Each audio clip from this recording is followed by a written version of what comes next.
Igbo bụ Igbo ekene m unu. Asị m nke echi ya zere. Onye unu na n'onu bụ nwa bunie na Abatete. Igbo si na nwata bunie amara ya mụrụ ya.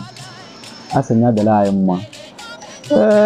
Ihe anyị ji ebe tata na ọ ga-adị ka ya sị na omenala Igbo anyị abụ ihe na-ana ana.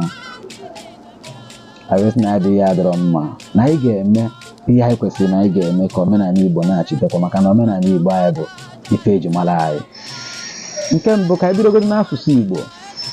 Gị bụ onye Igbo, ị ka na-asụsụkwa Igbo, ị mazikwara ya etu esi asụ Igbo. Asụsụ anyị amakakwanụ maka na asụsụ ka eji ama ebe onye si. Asị m Igbo bụ Igbo, ọ nọ n'ụlọ, ọ nọ n'ezi na-asụ n'Igbo, na-asụrụ na ụmụ unu Igbo ebe ọ bụla unu anọ na. Ka obodo anyị a wee dịkwa n'anyị mma maka na Igbo bụ be anyị. Asị m na ọ ga-adịrị anyị mma.